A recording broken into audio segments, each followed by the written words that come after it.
اگر نواز شریف وطن واپس نہ آنا چاہیں تو ان کے پاس ابھی بھی 1.5 سے 2 سال وہ آرام سے لندن کے اندر گزار سکیں گے. ان کو کوئی وہاں سے زبردستی پاکستان نہیں بھیجے گا. لہٰذا یہ والی جو بات ہے یہ بات کو بالکل آپ آسانی کے ساتھ رول آؤٹ کر سکتے ہیں کہ نواز شریف صاحب صرف اس وجہ سے پاکستان واپس آ رہے ہیں کہ ان کی جو ویزے کی ایکسٹینشن ہے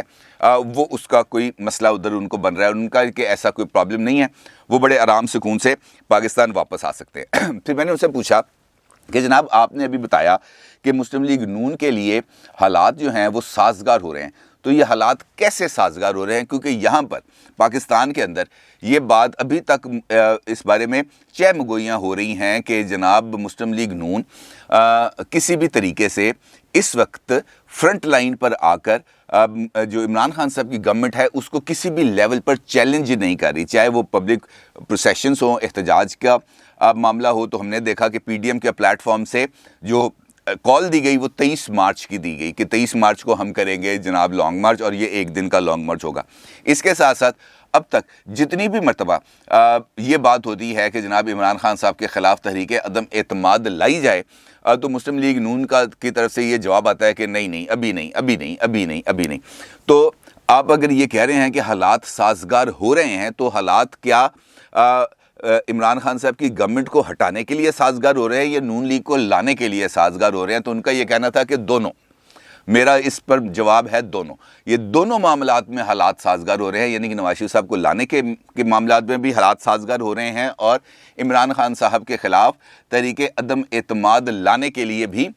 جو حالات ہیں وہ سازگار ہو رہے ہیں. اور میں نے ان سے پوچھا کہ جناب اس بارے میں بہت ساری اطلاعات ہیں, میں نے خود بھی کئی مرتبہ یہ والی بات اپنے انسائٹ کے جو ویورز ہیں ان کے ساتھ شیئر کی کہ جناب نواز شریف صاحب کے ساتھ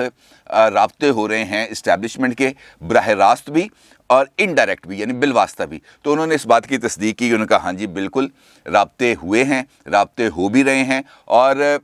ان رابطوں کے اندر جو بنیادی طور پر جو ایجنڈا ہے وہ یہی ہے کہ جناب آپ جو ہے وہ سیاسی امور کے اندر مداخلت نہیں کریں گے. اگر آپ مداخلت نہیں کریں گے تو اس کے نتیجے کے اندر ہم اپنی پولیٹیکل گراؤنڈ کو, ہم اپنے پولیٹیکل ڈیسیجنز کو, ہم اپنی جو پولیٹیکل آبجیکٹیوز ہیں اس کے لیے ہم خود اپنے لیے لاہ عمل بھی مرتب کریں گے اور اس کے لیے لائن آف ایکشن بھی اڈاپٹ کریں گے. اور مسلم لیگ نون کے اس لیڈر نے اس بات کا بھی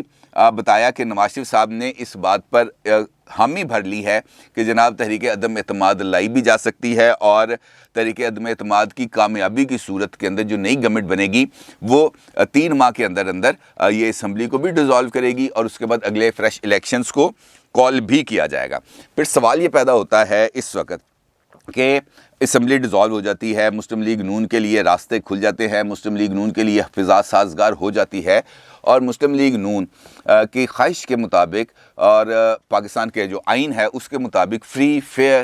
اینڈ جو ہے وہ الیکشنز ہو جاتے ہیں, امپارشل الیکشنز ہو جاتے ہیں, ہر قسم کی سیاسی مداخلت سے پاک الیکشنز ہو جاتے ہیں. اور اس کے نتیجے میں اگر مسلم لیگ نون جیت جاتی ہے الیکشن تو اگلا پرائم منسٹر کا کینڈیڈیٹ کون ہوگا؟ تو اس سوال پر انہوں نے ہنسنا شروع کر دیا, میرے جو سورس ہیں انہوں نے, اور ان کا یہ کہنا تھا کہ نواز شریف صاحب وزیر اعظم ہوں گے. میں نے ان سے پوچھا کہ نواز شریف صاحب کے خلاف تو ابھی کیسز چل رہے ہیں, مریم صاحبہ کے خلاف بھی کیسز چل رہے ہیں,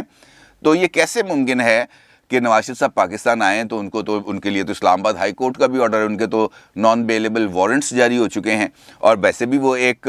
یہاں سے جیل میں تھے جب وہ سروسز ہاسپٹل منتقل ہوئے, پھر سروسز ہاسپٹل سے لندن منتقل ہوئے, تو اس وقت بھی تو وہ جیل میں ہی تھے. تو اگر وہ پاکستان واپس آتے ہیں تو وہ جیل میں ہی جائیں گے.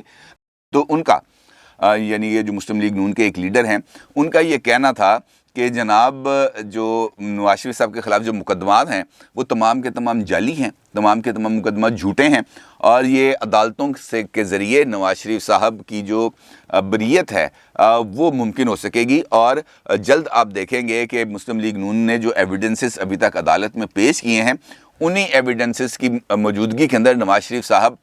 کی نہ صرف نااہلی ختم ہوگی بلکہ وہ پاکستان کے وزیر اعظم بھی بنیں گے۔ میں نے ان سے پوچھا کہ اگر ایسا نہیں ہوتا جس طرح آپ سوچ رہے ہیں، ایسا نہیں ہوتا، کیونکہ پی ٹی آئی والے آپ کے لیے گراؤنڈ بالکل کھلی تو نہیں چھوڑیں گے، حکومت آپ کے لیے بالکل آسان راستہ، آپ کو ریڈ کارپیٹ ریسیپشن تو نہیں دے گی، وہ یقینی طور پر کسی نہ کسی جگہ پر آپ کے لیے رکاوٹ پیدا کرے گی۔ میں نے ان کو مثال دی کہ اعظم خان صاحب جو اس وقت پرائم منسٹر کے پرنسپل سیکرٹری ہیں، ان کے ایک درینہ دوست ہیں جمیل احمد صاحب۔ جمیل احمد صاحب نیب کے اندر کام کرتے تھے اور ان کو ریٹائر کر دیا گیا، اور جو اعظم خان صاحب ہیں ان کی خصوصی مداخلت پر جو جمیل احمد صاحب ہیں ان کو کانٹریکٹ پر دوبارہ نیب کے اندر نہ صرف اپوائنٹ کیا گیا بلکہ ان کو جو ہے فوری طور پر جو ڈی جی نیب ہے لاہور وہ تعینات کر دیا گیا، اور انہوں نے کل رات کو یہ دیکھے بغیر کہ جو پہلے والے ڈی جی صاحب تھے ان کا تبادلہ ہو گیا ہے اسلام آباد ہیڈ آفس میں، انہوں نے بھی اپنے عہدے کا چارج چھوڑا ہے یا نہیں چھوڑا، وہ رات کو نیب آفس لاہور پہنچتے ہیں اور جا کے اپنے عہدے کا چارج لے لیتے ہیں۔ تو اس کا مطلب یہ ہے کہ وہاں پر پرائم منسٹر کے پرنسپل سیکرٹری کا ایک دستِ راست اگر نیب کے اندر موجود ہے تو کیا ہم اس بات کی گارنٹی لے سکتے ہیں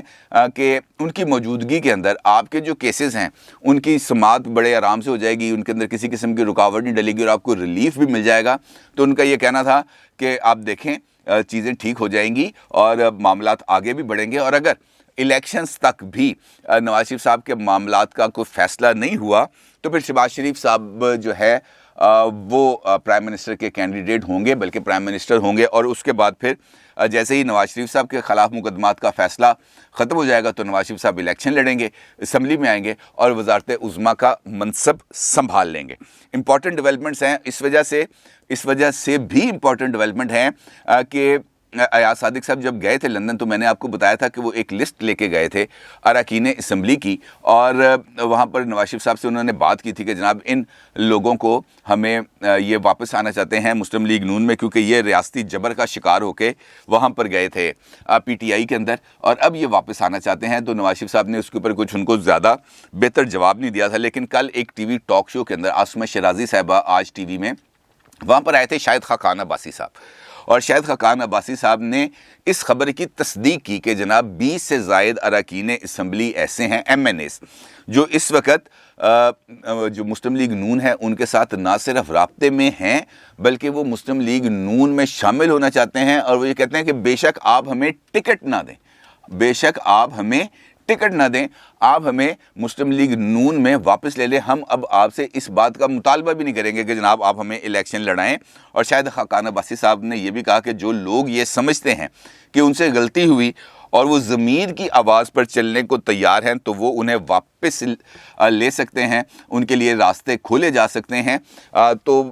وہاں پر عاصمہ صاحبہ نے ان سے پوچھا کہ پہلے تو یہ لوگ وہ تمام لوگ ہیں جو ایک ٹیلی فون کال کے اوپر جو انہوں نے اپنا سیاسی سفر کا جو راستہ ہے اس کو بدل بھی دیا، اور یہاں پر ہم نے دیکھا نیشنل اسمبلی میں کہ کئی مرتبہ ایسی ڈیولپمنٹس ہوئی ہیں جہاں پر ایک ٹیلی فون کال آئی اور یہ تمام لوگوں نے حکومت کے حق میں ووٹ دیا۔ تو شاہد خاقان عباسی صاحب کا یہ کہنا تھا کہ ٹیلی فون کا نظام بھی جلد ختم ہو جائے گا، کیونکہ اس کو ختم ہو جانا چاہیے، کیونکہ اگر نظام آئینی ہوگا تو ہی مداخلت ختم ہوگی۔ تو اس کا مطلب یہ ہے شاید خاقان عباسی صاحب کی اس بات سے اگر ہم اس کو تھوڑا سا الیبوریٹ کریں تو اس کا مطلب یہ ہے کہ مسلم لیگ نون اور جے یو آئی اور پی ڈی ایم کی دیگر جماعتیں جو اس وقت بڑے آرام سے یوں ٹیک لگا کے بیٹھی ہوئی ہیں صوفے کی بیک سیٹ پر اور بڑے آرام سے ریلیکس موڈ کے اندر نظر آ رہے ہیں، خوش و خرم نظر آ رہے ہیں، تو اس کا مطلب یہ ہے کہ بات اب آگے بڑھ چکی ہے، اب صرف تھوڑی سی جزیات کا جو تعین ہے وہ ہونا باقی ہے، جو میجر فیصلے ہیں وہ ہو چکے ہیں، ان میں سے میجر فیصلہ ہے نواز شریف صاحب کی واپسی کا، اور دیکھنا یہ ہے کہ کیا جو سردار ایاز صادق صاحب جائیں گے جنوری میں لندن تو کیا وہ فروری میں ان کو واپس لے کے آئیں گے یا کچھ اور ڈیولپمنٹ ہوگی، کیونکہ پی ٹی آئی ابھی تک بہت سارے میدان میں ابھی تک سرگرم ہے۔ وہ اگر ہم دیکھیں مصر کے اندر، آپ نے دیکھیں احرام مصر، تو احرام کی چوٹی کے اوپر بیٹھی ہوئی ہے اس وقت پی ٹی آئی، ابھی تک ریاستی وسائل ان کے پاس ہیں اور اختیار بھی ان کے پاس ہے، اور وہ اتنی جلدی سرنڈر نہیں کریں گے۔ سرنڈر کرنے کے لیے مسلم لیگ نون اور پارلیمنٹ میں موجود دیگر اپوزیشن جماعتوں کو نہ صرف سامنے آنا پڑے گا بلکہ ہارڈ ہٹنگ کرنا پڑے گی، اور دیکھنا یہ ہے کہ آصف علی زرداری صاحب جو اس وقت کچھ ناراض نظر آتے ہیں، کیا یہ ممکن ہوگا کہ پیپلز پارٹی آصف علی زرداری صاحب اس مہم کے اندر نون لیگ کے ساتھ کھڑے ہوں. آنے والا وقت اس حوالے سے بہت امپورٹنٹ فیصلے کرنے جا رہے ہیں. اپنی رائے کا ضرور اظہار کیجیے گا. آپ کا بہت شکریہ. اللہ حافظ.